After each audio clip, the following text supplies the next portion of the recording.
Magandang araw sa lahat. Hinihiling ko na tumayo ang lahat para sa panalangin sa pangunguna ni Binibining May. Bago kayo umupo ay pakiayos ninyong mga upuan at pulutin ang mga nakikitang kalat sa sahig. Maraming salamat. Taga-suri, may lumiban ba sa ating klase ngayon? Mabuti naman kung ganoon. Ako'y nagagalak dahil kayo ay kumpleto ngayong araw. Bago natin simulan ang ating bagong talakayan, magkakaroon muna tayo ng aktibidad.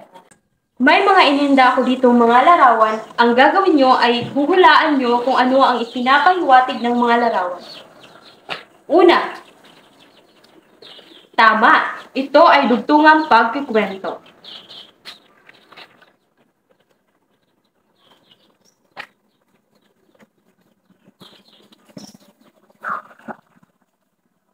Ano ba ang dugtungang pagkikwento?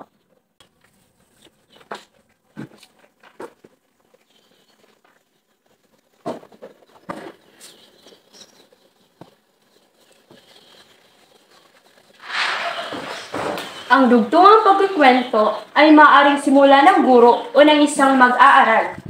5 mag-aaral ang magsasagawa nito hanggang matapos at mabuo ang isang kwento. Ano kaya ang nasa pangalawang larawan?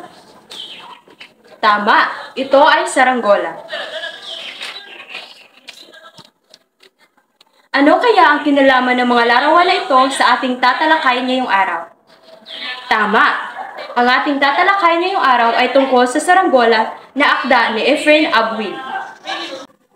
Ang tatalakayin natin ngayong araw ay tungkol sa saranggola. Ang saranggola ay isinulat ni Efren Abuil noong Marso 3, 1937.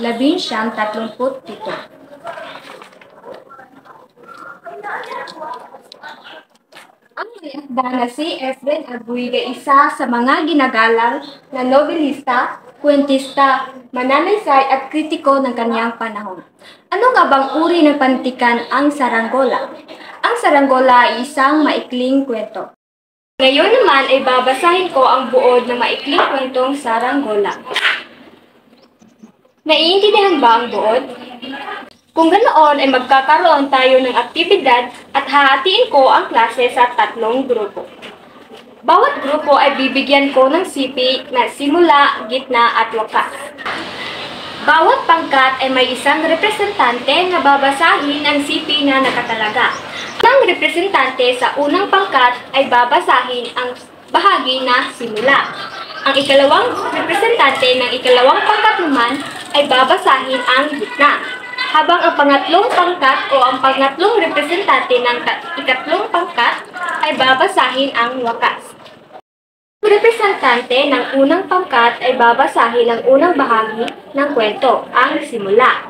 Ang ikalawang representante naman ng ikalawang pangkat ay babasahin ang bahagi ng kwento na ang gitna.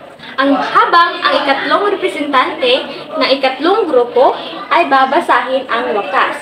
Pagkatapos basahin ng 3 representante ng bawat grupo, magbibigay ako ng mga pangyayari bawat grupo at kailangan ninyo itong pagsunod-sunurin. Tapos na ba kayo sa inyong mga gawain? Kung ganoon ay ipasa ang inyong mga papel.